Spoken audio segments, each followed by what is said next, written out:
and it's from Scota and Gaithalos that the Scottish and Gaelic people were first named.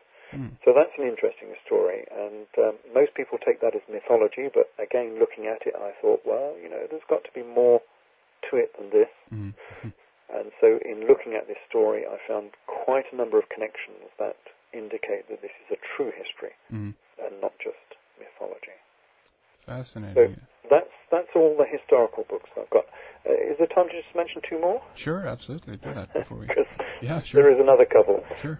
Not in the same series. These two are sort of separate, and they look at the pyramids of Egypt from more of a mathematical viewpoint, and the henges of Britain, so Stonehenge and Avebury and places like that.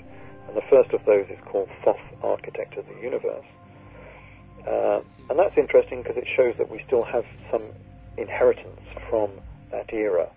And a classic inheritance that we do have is that the base of the Great Pyramid measures 1,760 cubits. And the old mile that we used to use in Britain, and they still use in America, of course, the mile is 1,760 yards. We're still using the same units as they used for building the Great Pyramid. And following on from that book, because that book leaves you hanging and you need a sequel to it, and the sequel is called K2 Quest of the Gods, and that takes us way up into the high Himalaya, where I found another pyramid sitting in the Himalaya. That's another story. Yeah, very interesting stuff, absolutely. Are your books all available through your website? Yes, they're all available on the website. That's edfu-books.com, and they're also available on Amazon, of course, if you want to go onto Amazon. And for anyone listening in who might be from America, if you go onto Adventures Unlimited, they're all available there as well. Oh, excellent. Okay, so fascinating stuff. Looking forward to continuing with you now in the subscriber section. But for this section, thank you very much, and we will take a short break and be right back. We are going to continue our discussion with Ralph Ellis in the subscriber section, and we've split this one up into two parts since the conversation was so lengthy. In this first part we'll talk about King Solomon as a pharaoh of Egypt, Hiram-Abiff, the Masonic deity, and also about the city Tanis in Egypt, very interesting material. And we'll continue next week talking about the Stone of Destiny, Cleopatra, Jesus as a pharaoh and grandson to Cleopatra, Scota, and also the connection with Scotland. So I hope you join us in the subscriber section for this first part now with Ralph Ellis. If you're currently not subscribing and are interested in doing so, click on subscribe from our front page, redicecreations.com, and read more about it. You'll get full access to our archive going back to when we started up. Subscribing is the best way to help and support this radio show.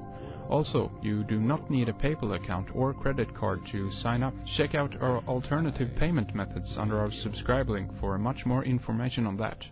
Try it out for 6 months, it's about 12 US cents a day, and help us out. Also, make sure to stop by our forum and say hello, share a few words with some of the other visitors and listeners of Red Ice Creations Radio. Okay, so thank you so much for tuning in and following along this radio show. Also my thanks to Fredrik Palmgren for handling the audio. We will be back on Thursday with Mike Hagen from Radio Orbit, so heads up on that.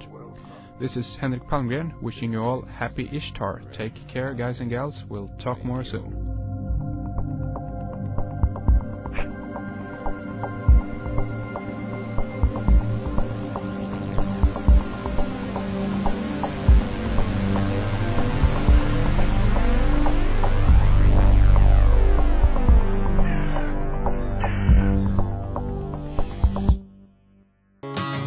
I awake to find no peace of mind.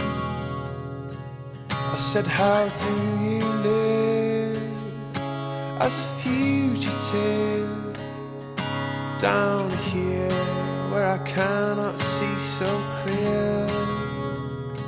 I said, what do I know? Show me the right way to go. And the spies came out of the water. And you're feeling so bad, 'cause you know, and the spies hide out in every corner, but you can't touch them